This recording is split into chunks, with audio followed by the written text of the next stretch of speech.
Okay, let's unpack this. Today, we're taking a deep dive into a topic that, well, for many of us, it feels instantly familiar, maybe even a bit, dusty. The Ten Commandments. That's right. And our source material for this dive, it's a recent exploration that looks way beyond the surface. It's titled, Examining the Hidden Meaning of the Ten Commandments, Secrets That Will Transform Your Life. Secrets that will transform your life. Right. Okay, now, that subtitle alone, it tells you this isn't quite your typical Sunday school lesson or, historical overview. Because honestly, the common perception of the Ten Commandments is often just, well, a list, an ancient list of rules. Yeah, don't do this, don't do that. Exactly. Foundational, maybe, sure, but we're not immediately screaming life-transforming secrets. Precisely. They can feel like, a set of basic prohibitions given in a time long past, relevant perhaps for setting up a society back then, but maybe less obviously applicable to, well, all the complexities of modern life. But the central premise of this source material we're looking at is that beneath that seemingly simple, maybe even kind of rigid surface, there's an incredible depth of meaning. Right. A significance that isn't just historical curiosity, but is surprisingly, perhaps even startlingly relevant to our lives right now, today. Yeah, it makes a pretty strong claim that these ancient words hold insights, principles, and yes, secrets that actually have the power to fundamentally shift our perspective, to transform our experience. And that's exactly what we're here to explore for you. Our mission in this deep dive is to really take the core insights and interpretations presented in the source material and thoroughly unpack what it means by the hidden meaning, the deeper significance, and, the practical modern relevance of these ancient principles. We're going to try and go beyond just the what and explore the why and the how, at least according to the source. So, for you listening, get ready to look at something incredibly familiar, potentially, through a completely new lens. The source really challenges us to ask, are the Ten Commandments simply timeless rules? Things to be acknowledged, maybe respected from a distance, but largely seen as just foundational history. Or is there something else? Or, as this source compellingly suggests, is there something far more profound, something dynamic, practical, and genuinely transformative, just waiting to be discovered and maybe even applied on your own life? Let's dive deep into what this source reveals. It's pretty fascinating stuff. All right, so the source begins, quite rightly, I think, by setting the scene, the dramatic stage for where these commandments actually originated. Yes, it takes us right back to that incredible, almost overwhelming scene described in Exodus, chapter 19, verse 18. And it paints a vivid picture, doesn't it, Mount Sinai? It wasn't a quiet, gentle unveiling of some new policies. No, not at all. The mountain is described as quaking violently, covered in smoke because God descended upon it in fire. There was thunder, lightning, the sound of a trumpet growing louder and louder. I mean, it was a display of immense power and presence. Deliberately so, right? To underscore the gravity. Exactly. The gravity and the divine authority of what was about to happen. God was entering into a covenant, a formal agreement with his people. And the delivery of the terms of that covenant was, well, momentous. A truly awe-inspiring, maybe even terrifying event for those witnessing it. It absolutely hammers home that this wasn't just, some casual legal code being handed down by a local ruler. Right. This was positioned as the creator of the universe, delivering fundamental principles in a way that demanded attention, demanded reverence. But then right after setting that intense scene, the source poses what I think is a really insightful question. It asks, but why these specific laws? Yeah, that's a good question. Out of all the potential divine wisdom or guidance or instructions God could have given, why these 10? Why this particular set of commands and prohibitions, famously etched in stone? And this question, it's the pivot point. It's where the source starts to move beyond just a simple historical reading or a purely legalistic understanding. Okay. It makes the core claim that really sets the stage for its whole exploration of the hidden meaning. It asserts that the Ten Commandments are not merely a list of arbitrary rules or limitations. They are, and this is the quote from the source, a mirror reflecting God's heart and his plan for humanity. A mirror. That metaphor, it's incredibly powerful for understanding the source's perspective here. How so? What does it mean for laws to be a mirror? Well, think about what a mirror does. It doesn't just tell you something exists, it shows you an image, a reflection, right? Right. So if these laws are a mirror of God's heart and plan, The source is saying they are intended to show us something fundamental, something about the divine character, about ultimate reality maybe, and about the intended design for human flourishing both, individually and how we relate to each other. So by looking at these commands, you're not just seeing prohibitions. Exactly. You're seeing a reflection of divine priorities, divine values, the divine vision for how life is meant to be lived in harmony with the Creator and with each other. Okay, I see. It suggests that understanding the why behind the command is the key to actually seeing the reflection in that mirror. For instance, a command like "you shall not steal." It isn't just an arbitrary rule, don't take stuff. In the mirror, according to this source, it reflects God's value for things like ownership, trust, and orderly society elements of his plan for humanity. So it immediately shifts the emphasis. It moves from just external obedience, following rules because you have to, towards internal understanding and alignment. Precisely. It's not just do this or don't do that because I, the powerful deity, command it, but it's more like these commands reveal something essential about reality, about my nature. Living by them aligns you with the fundamental truth of things, with the way I design the world and humanity to function for ultimate good. That framing is crucial then for unlocking this hidden meaning the source talks about. Because it makes you look into the law to see the reflection, the underlying principle, rather than just sort of observing the surface instruction. Yes, it's about understanding the heart and the plan behind the rules. Okay. And this initial perspective, this lens, is how the entire source material interprets each commandment that follows.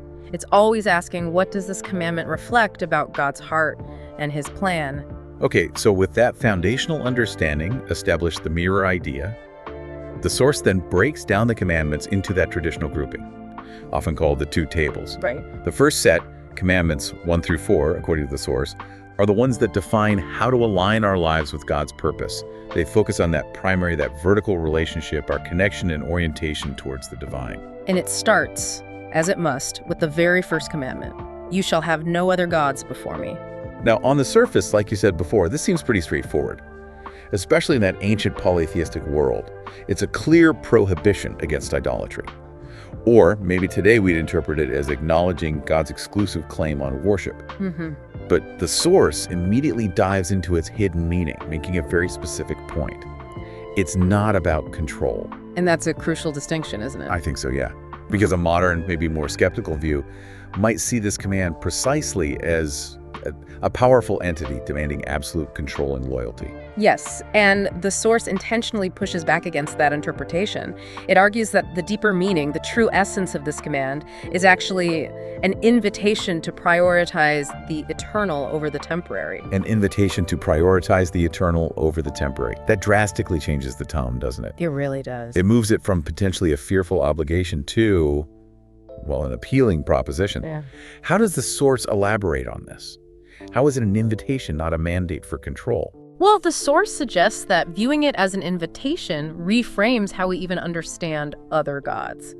It's not just about literal statues or ancient deities anymore, you see. Right. In a modern context, other gods can be pretty much anything we elevate to a position of ultimate priority or trust before the eternal. Like what?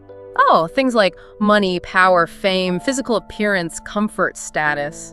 Even good things like work or family, if they consume our ultimate devotion in a way that kind of eclipses our connection to the eternal. Because those things are temporary. Exactly. They are inherently temporary. They decay, they disappear, they can't offer ultimate security or lasting fulfillment. So the source posits that the command isn't God jealously demanding attention just for his own sake, Okay. but rather it's an invitation to us, to humanity, to orient our lives towards that which is real, that which is lasting, and ultimately good, the eternal. Sounds like a wise guide saying, don't build your house on sand, build it on the rock. That's a great analogy for it.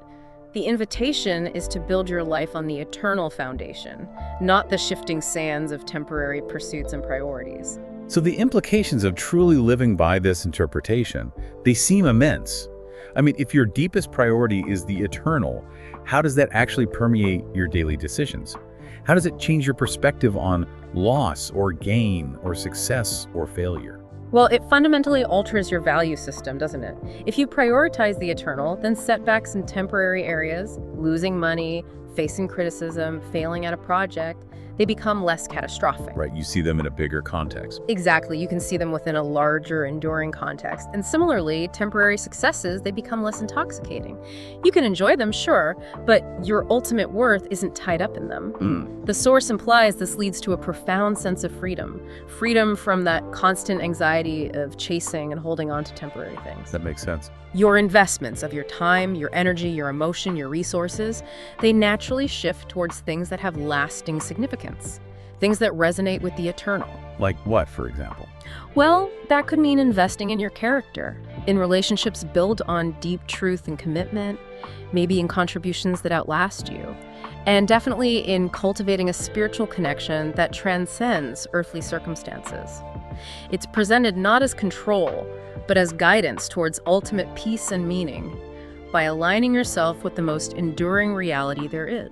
That reframing certainly makes it feel less like a restriction and much more like a profound piece of wisdom for just navigating life's inherent impermanence. It feels like an invitation to live a life of substance, really. Precisely. That's the core idea the source is getting at. Okay, so the source then moves on to highlight another commandment in this first table, the fourth one. Remember the Sabbath day by keeping it holy. Ah, yes, the Sabbath. Again, the surface level understanding is often simply, take a day off, don't work. And the source immediately challenges that simple view, stating it's more than rest.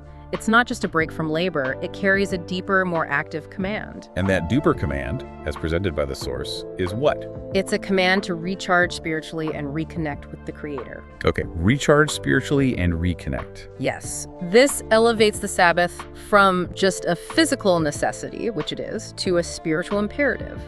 Rest from labor is a component, certainly, but the purpose of that rest, in this interpretation, is explicitly for spiritual renewal and for strengthening the connection with the divine source. So it's not just stopping work, it's consecrating time. Exactly. The source emphasizes the active nature of remembering and keeping it holy. This isn't meant to be just passive downtime. It's intentional space created for spiritual nourishment, for reflection, gratitude, and conscious connection with the Creator. And the source specifically poses the question, what hidden blessings are unlocked when we honor the Sabbath in this deeper way? It doesn't provide like an itemized list, but its description points towards the kinds of blessings you might expect. Okay. If the goal is spiritual recharging and reconnection, then the blessings logically go beyond just feeling physically refreshed. Right. They might include things like a renewed sense of perspective, pulling back from the immediate pressures and seeing the bigger picture. They could involve enhanced creativity, which often comes when you step away from the routine tasks. There's the potential for deeper peace, a real quietening of the internal noise that constant activity tends to generate. And reconnecting with the Creator, well, that could unlock insights, provide comfort, strengthen faith, or deepen a sense of purpose that maybe gets obscured during the busy week. So it's really positioned as not just a break for the body, but a vital practice for the soul and spirit. The hidden blessing is maybe access to a different quality of life, an infusion of spiritual vitality and clarity that regular activity just doesn't provide. Yes, it's framed as a necessary rhythm, a built-in mechanism for maintaining not just sanity, but actual spiritual flourishing in what is, let's face it, a pretty demanding world. A rhythm designed for human well-being, understood holistically, physically, mentally, and spiritually. Exactly. And the source sees these first four commandments, including honoring the Sabbath in this profound way, as the foundational instructions for aligning our inner lives and our ultimate loyalties with the divine. And that sets the stage for how we are then meant to interact with the world and with each other. Which naturally leads us right into the second table, Commandments 5 through 10. The source states these guide us in building a just and compassionate society. So these focus more on the horizontal plane, our relationships with our fellow human beings. Right. We're moving from our relationship with God to the principles governing human interaction and community life. And the source picks out a couple from this table for a particular focus, especially regarding their deeper relevance today. Okay, which ones? The first is the fifth commandment, honor your father and mother. Now, on the surface, this seems to be about respect for parental authority, maybe looking after aging parents. Simple enough, perhaps. But, true to its theme, the source finds a hidden meaning here too, stating it's not just about obedience. And this is where it expands significantly. The deeper interpretation offered is that this commandment is actually about fostering a legacy of respect that shapes generations. Wow. fostering a legacy of respect that shapes generations. Yeah. That takes it way beyond just the individual parent-child dynamic, doesn't it? It really does. How does the source explain that connection between honoring your parents and shaping society across time? Well, the source argues that honoring parents is fundamentally about respecting the source from which you came.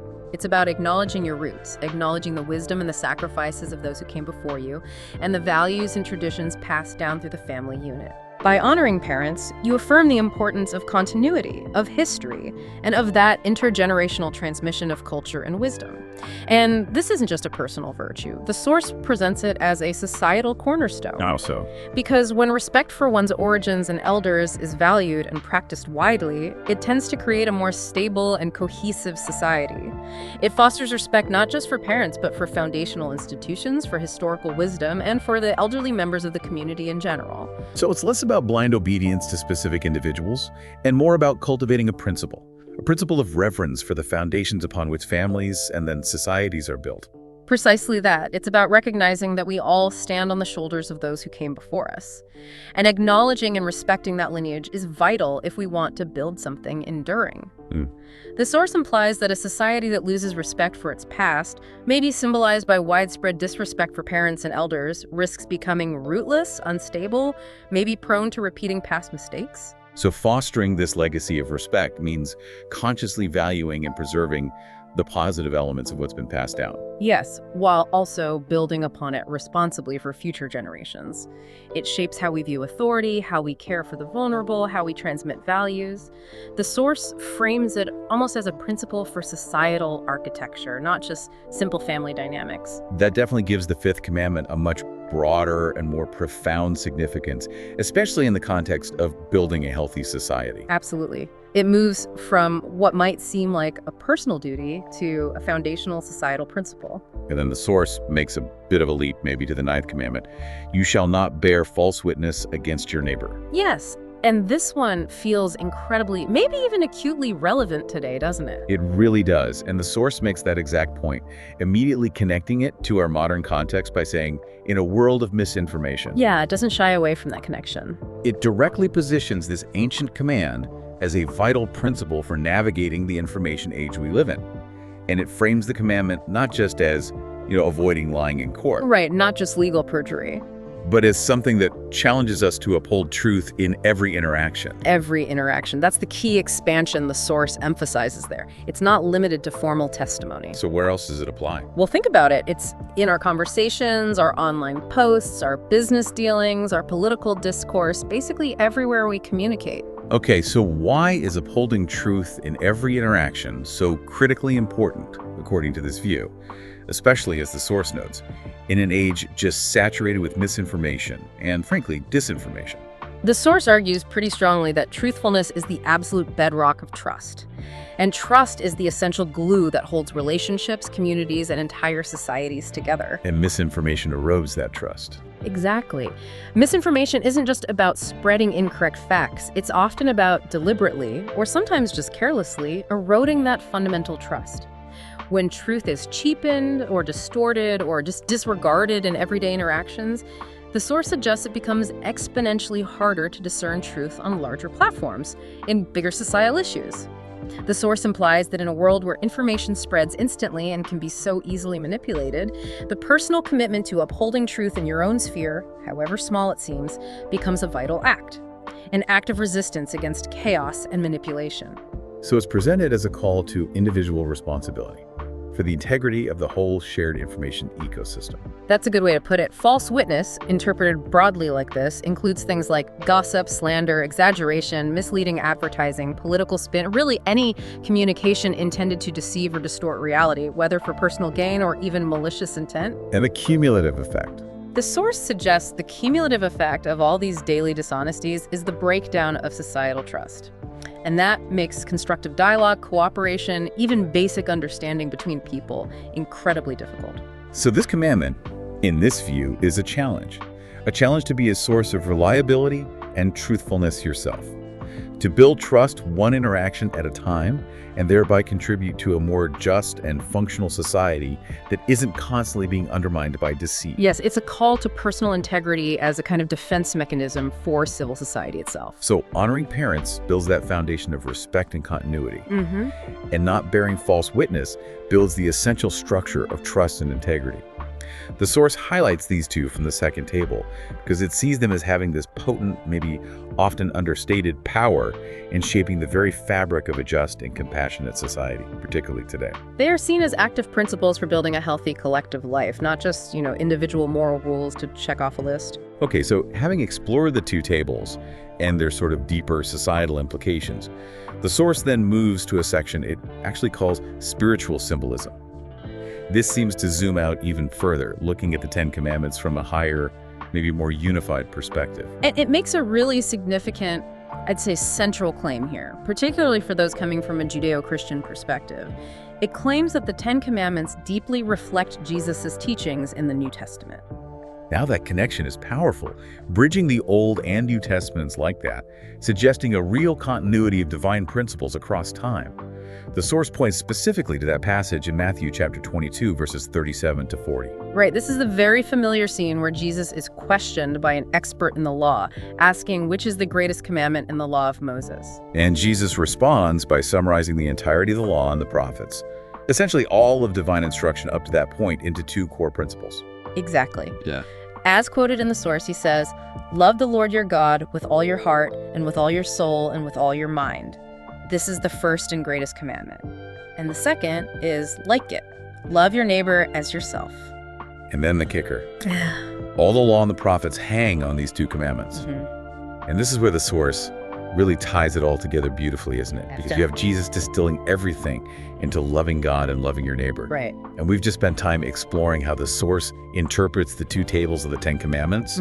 The first four dealing with our relationship and orientation towards God. Our vertical relationship. And the second six dealing with our relationships and interactions with others, our horizontal relationships. And so the source draws what feels like a compelling conclusion from this.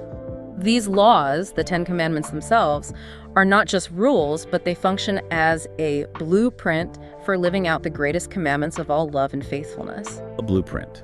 Let's dwell on that metaphor for a moment because the source seems to emphasize it. What does it mean to see the Ten Commandments as a blueprint? How does that elevate their meaning beyond just being, a list of abstract virtues or obligations? Well, think about what a blueprint actually does for a building project. Okay. It's not just a suggestion list, is it? It's the detailed plan. It shows the foundation, the load-bearing walls, the structure, how the different rooms connect, where the plumbing and electrical systems need to go.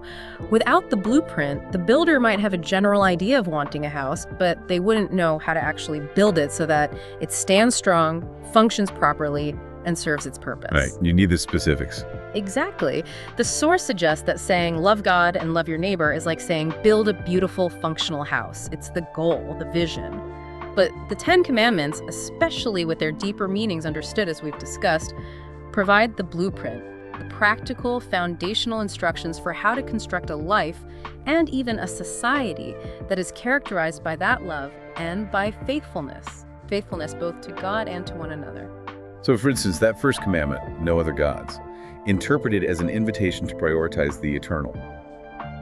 That's part of the blueprint for how you actually build a life that truly loves God with all your heart, soul, and mind. Precisely. The source implies you can't truly love God supremely if temporary things, those other gods, are your ultimate priority. It wouldn't be structurally sound according to the blueprint. Okay. And honor your father and mother, seen as fostering that legacy of respect. That's part of the blueprint for loving your neighbor, specifically by establishing that foundational structure of respect and continuity within the human community, which is necessary for love to flourish across generations. What about something like you shall not steal? We didn't dive deep into that one, but how does it fit the blueprint? Well, you shall not steal is a very practical step in the blueprint for loving your neighbor, isn't it? It protects their property, their livelihood. It shows respect and care rather than causing harm and sowing distrust.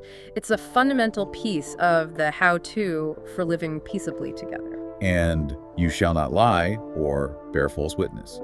Essential to the blueprint for loving your neighbor because it builds trust. And trust, as we discussed, is absolutely necessary for any healthy relationship or functioning community. Love can't really operate in an atmosphere of deceit. So the commandments aren't just separate, disconnected rules in this view. They're interconnected components within a single divine blueprint, detailing how to build lives and communities that are structurally sound and fundamentally aligned with those ultimate principles of love for God and love for humanity. Yes, it makes the commandments tangible steps towards actually living out those greatest commandments Jesus talked about. It transforms them, in a way, from being merely external requirements into being the practical manifestation of internal spiritual realities. They become the how-to guide for constructing a life of deep purpose and meaningful connection, at least based on the source's interpretation. That's a good summary of the source's perspective on the spiritual symbolism. Which brings us then to the final powerful argument the source makes: the relevance of these ancient words today, right now, in our world. And the source doesn't pull punches describing the world we inhabit. It calls it a chaotic world. Yeah, and I think anyone listening can probably relate to that description on some level. Between global events, technological overload, conflicting information streams, the sheer pace of modern life, it often feels incredibly turbulent, maybe disorienting. Definitely. And it's right in the midst of this undeniable chaos that the source makes a compelling case for how the Ten Commandments function. It says they call us back to what truly matters. A callback. And it clearly defines what, according to the underlying message of the commandments, truly matters. Yeah. What are those things? It lists 3 pillars: God, relationships, and integrity. God, relationships, integrity, those 3 pillars. It's hard to argue that focusing on those 3 things wouldn't provide some significant grounding in a chaotic world. And the source asserts quite strongly that precisely because they call us back to these fundamental, enduring truths, they are not outdated relics. Right. They haven't been superseded or somehow rendered irrelevant by time or technological advancement or societal changes. Instead, the source claims they are something incredibly active and vital in the modern world. It calls them a lifeline, a source of strength, and a guide to lasting peace. Those are powerful claims. A lifeline, strength, a guide to peace. Why? Why are these ancient principles, according to this source, considered those things in today's specific brand of chaos? What's the logic? Well, think about the source of much of our modern chaos, as described implicitly by the source's interpretations. Feeling overwhelmed by fleeting trends and temporary anxieties that comes from neglecting the eternal right. Experiencing breakdown in trust and connection that comes from damaging relationships through disrespect or dishonesty. Right. And being disoriented by deceit and a lack of authenticity that's a lack of integrity. If those are major sources of the chaos, then the commandments, interpreted as principles for prioritizing God, building strong relationships, and upholding integrity, offer direct counterpoints. They address the root issues. Okay, I see the connection. Prioritizing God provides an anchor, something stable regardless of the external storms. It offers a perspective beyond the immediate crisis. Exactly. And building relationships based on respect, like honoring parents, and truth, like not bearing false witness, creates networks of support and belonging that counteracts the isolation and conflict that chaos can breed. And upholding integrity, being a person of truth and honor. That creates internal stability, peace of conscience. And it contributes to building trust externally, which is crucial for navigating complexity without dissolving into just suspicion and division. So they function as a lifeline, because they offer something solid to hold on to when the world feels like it's drowning in instability. They're a source of strength, because living by these principles actually cultivates inner resilience and character, enabling you to stand firm against negative pressures. Right. And they're a guide to lasting peace, not just the absence of conflict, but maybe an internal state of alignment and external harmony that comes from living according to a true and enduring blueprint for human flourishing. Yes, the source argues that by leaning into these ancient principles, you actually find a path through the chaos towards a life that's grounded in what truly matters. They offer a moral and spiritual compass in a world that often feels directionless. That really brings us towards the end of this deep dive into the source material, exploring its perspective on the hidden meaning and modern relevance of the Ten Commandments. It's been quite a journey. We've gone from that dramatic, earth-shaking moment of their delivery on Mount Sinai, Right, the fire and smoke. through the source's perspective of them being like a mirror, reflecting divine purpose, revealing God's heart and plan. We explored how the first 4 principles are seen as a blueprint for our relationship with the divine, highlighting that invitation to prioritize the eternal and the real power of spiritual recharging through things like the Sabbath. And we saw how the Source interprets the second table, Commandments 5 through 10, as a guide for building a just and compassionate society. We emphasize how honoring parents is seen to foster a multi-generational legacy of respect. And how upholding truth in every interaction becomes this vital defense against misinformation and a key to building trust, especially in our chaotic world. Then finally, we saw how the Source synthesizes all of this by connecting the commandments directly to Jesus' summary of loving God and loving neighbor, seeing them as the practical blueprint for living out that ultimate love and faithfulness. and concluding that these ancient words are definitely not dusty relics, but actually a vital lifeline, a source of strength, and a guide to peace in our complex modern world. Precisely because they consistently call us back to those enduring anchors: God, relationships, and integrity. The Source's central idea throughout is pretty clear and powerful, that the 10 Commandments hold a profound hidden meaning right beneath their surface, and that meaning is directly applicable and potentially transformative for our lives today. So we want to leave you with a thought, really prompted by this deep dive into the Source's perspective.